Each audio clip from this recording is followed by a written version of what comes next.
Au nom de Dieu, le clément, le miséricordieux, Monsieur le secrétaire général, Madame la présidente, Mesdames et Messieurs les représentants, Mesdames et Messieurs, le thème de cette année est, je cite, « Meilleur ensemble, 80 ans et davantage de paix, de développement et de droits humains ».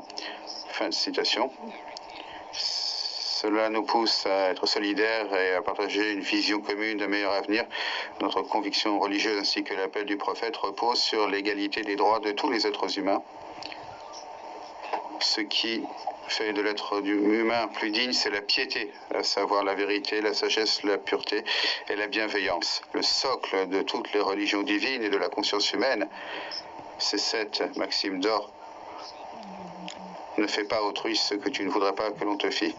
Jésus-Christ, la paix soit sur lui, a dit « Agis envers les autres comme tu voudrais qu'ils agissent envers toi ». Le problème de l'islam, que la paix soit sur lui, a dit « Aucun d'entre vous n'est un véritable croyant, à moins qu'il désire pour les autres ce qu'il désire pour lui-même ».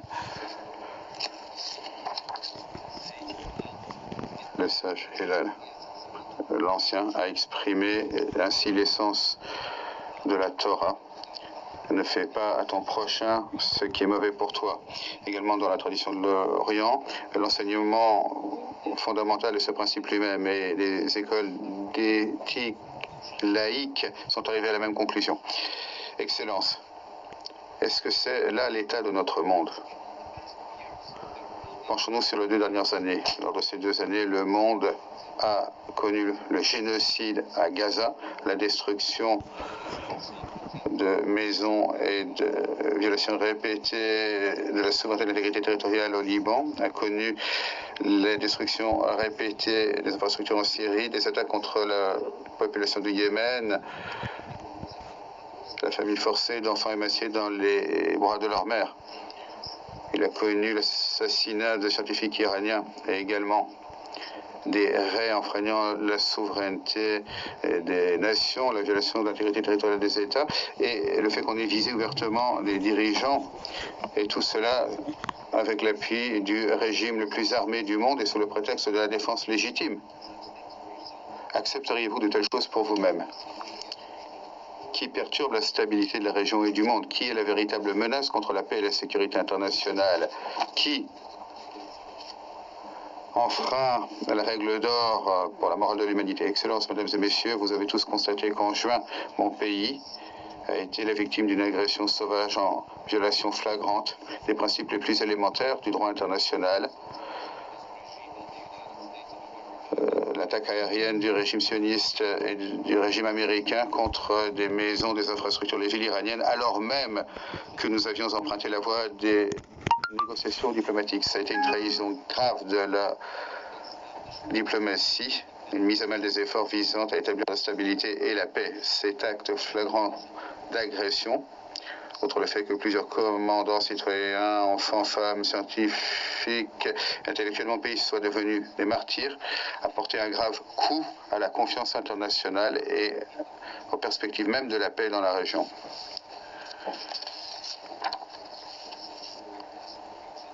Devrions-nous ne pas affronter de telles violations du droit international? Si c'est le cas, ces aberrations se répandront au monde entier. Les attaques contre des installations nucléaires sous garantie internationale, la tentative ouverte d'assassiner des dirigeants et des responsables d'États membres de l'ONU, le fait de viser systématiquement les journalistes et membres de la presse et le meurtre d'êtres humains uniquement en raison de leur connaissance et de leur expertise, qui pour cette raison sont devenus des cibles militaires. Encore une fois, pourriez-vous accepter de tels actes contre vous-même? Est-ce que avec ce comportement, ils ont tué au minimum plus de 35 000 civils innocents à Gaza? Ils les ont privés de nourriture, d'eau potable, de médicaments, de soins de santé. Ceux qui ont commis de tels crimes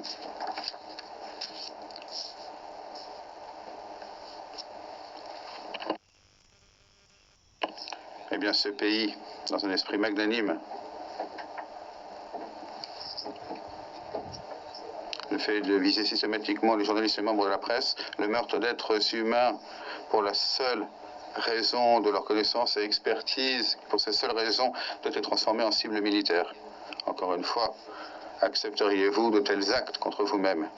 Ceux qui ont commis de tels crimes doivent savoir que l'Iran, la civilisation la plus ancienne, constante dans le monde, s'est toujours dressé contre les orages de l'histoire. Ce pays, avec son esprit magnanime et sa volonté, n'a cessé de démontrer qu'elle ne s'inclinerait jamais devant les agresseurs. Et aujourd'hui également, face à ces agresseurs, elle se tient digne grâce à sa foi et sa cohésion nationale. Lors de sa défense de 12 jours, le peuple patriotique de l'Iran a montré face à l'agresseur le caractère faux et absurde de son agression calculée. Les ennemis de l'Iran ont involontairement renforcé la solidité du pays.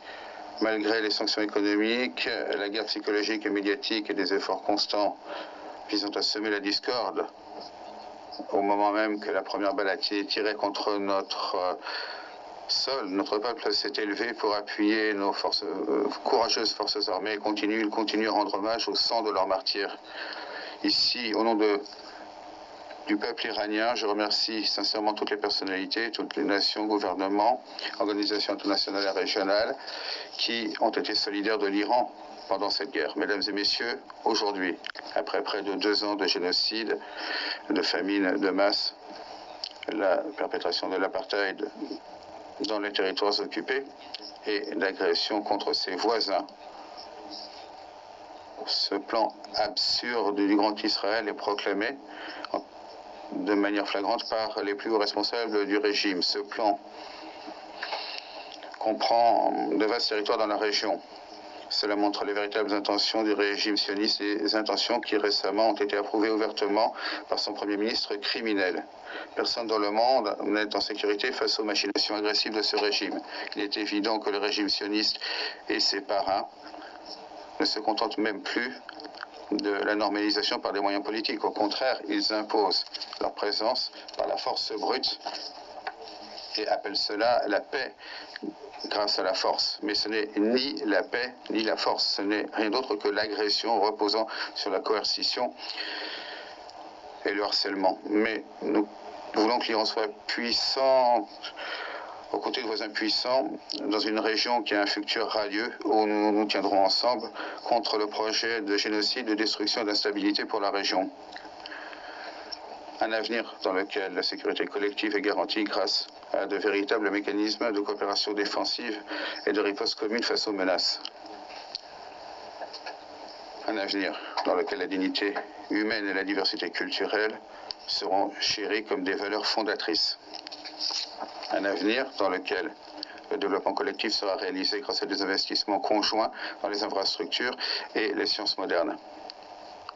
Un avenir dans lequel la sécurité énergétique et l'utilisation équitable de ressources vitales seront les piliers de la stabilité économique. Un avenir dans lequel l'environnement sera protégé pour la postérité. Un avenir dans lequel la souveraineté nationale et l'intégrité territoriale des États sont considérés comme des principes non négociables, un avenir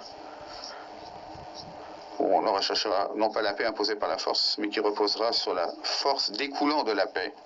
Dans une région forte, le massacre et les effusions de sang n'auront aucune place. C'est pour cette raison que mon pays, depuis de nombreuses années, est l'un des plus fermes partisans de la création d'une région exempte d'armes de destruction massive. Cependant, ceux qui eux-mêmes possèdent les plus importants arsenaux nucléaires, qui, en violation flagrante du TNP, rendent leurs armes encore plus mortelles et destructrices depuis des années, font pression sur notre population en vertu d'allégations fallacieuses. L'année dernière, 3 États européens qui, après une décennie de mauvaise foi et après avoir appuyé l'agression militaire, ont échoué à faire en sorte que le fier peuple d'Iran s'incline à la demande des États-Unis par la pression, la coercition et les atteintes manifestes se sont efforcés de rétablir contre l'Iran la résolution du Conseil de sécurité qui n'avait plus cours. Ce faisant, ils ont renoncé à la bonne foi.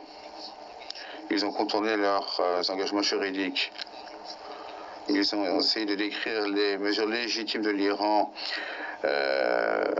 prise en réponse au retrait de l'ONU du PSGC comme une violation flagrante. Ils se sont présentés faussement comme partie de bonne foi à l'accord et ils ont dénigré les efforts de l'Iran comme insuffisants. L'objectif n'était que la destruction du PAGC, que eux-mêmes autrefois considéraient comme la plus importante réalisation de la diplomatie multilatérale. Cette mesure illicite, qui sort également la position de certains membres du Conseil de sécurité, n'a aucune légitimité internationale et ne recueillera pas l'approbation de la communauté internationale. Je déclare une fois de plus ici, devant cette Assemblée, que l'Iran n'a jamais recherché et ne recherchera jamais à construire une bombe atomique. Nous ne recherchons pas d'armes nucléaires. Telle est notre croyance reposant sur l'édit du dirigeant suprême et de nos autorités religieuses. C'est pourquoi nous n'avons recherché l'acquisition d'armes de destruction massive et nous ne la rechercherons jamais. Alors que ce qui perturbe la paix et la stabilité dans la région sont en Israël, mais c'est l'Iran qui est puni pour ces actes. Il y a un poème qui dit, en gros, si quelqu'un dans une région du monde fait quelque chose pour perturber la paix, quelqu'un d'autre est puni pour ses actes. La République islamique d'Iran se félicite de la paix et de la stabilité, nous la voulons. Nous pensons que l'avenir de la région du monde doit reposer sur la coopération, la confiance et le développement commun. Nous appuyons le processus de paix entre la République d'Azerbaïdjan et la République d'Arménie.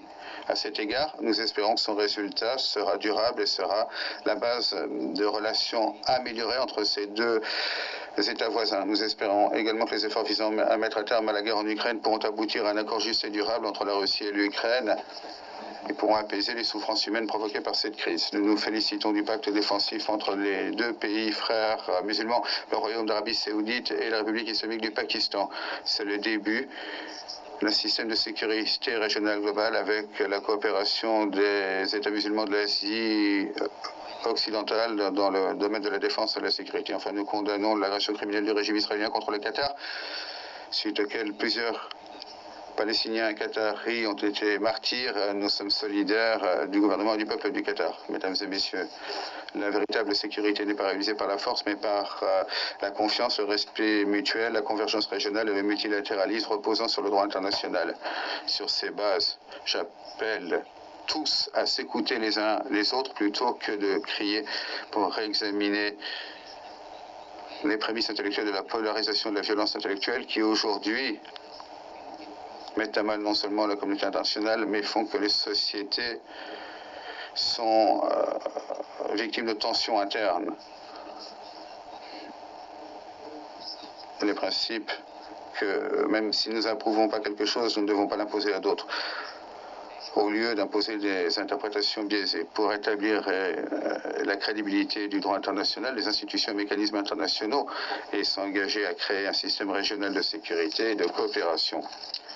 En Asie occidentale, mesdames et messieurs, nous les Iraniens, nous avons étendu notre force dans le monde, pas en produisant des armes nucléaires, ni en massacrant des millions de personnes au XXe siècle, ni en imposant la famine aux enfants de Gaza au XXIe siècle, et même pas à travers les empires historiques de l'Iran, mais au contraire grâce à une culture de fraternité humaine et un message d'empathie des sages universels tels que Rumi, par exemple, et d'autres qui ont déclaré il y a 8 siècles que les êtres humains font partie d'un tout basé sur la création d'une seule essence, d'une seule âme. Si un membre souffre, d'autres membres seront touchés. Si on n'a pas de sympathie pour les autres humains, on ne peut pas l'emporter. Ceux qui croient au meurtre des enfants ne sont pas dignes du nom d'êtres humains et ils ne seront jamais des partenaires fiables. Reposant sur notre vieille tradition d'altruisme et de fraternité humaine, l'Iran est un partenaire fiable pour tous les pays épris de paix, d'amitié, de partenariat, reposant sur la dignité, la confiance et un avenir partagé. Nous, le fier peuple iranien, en nous tenant ferme contre les agresseurs sans foi, ont surmonté avec honneur les injustices et deux poids deux mesures qui nous ont été imposées. Et aujourd'hui, nous sommes tourné vers l'avenir et nous avons transformé les réalisations historiques du peuple iranien en une plateforme pour un avenir meilleur. Ensemble, avec vous tous, transformons les menaces en occasions. Je vous remercie.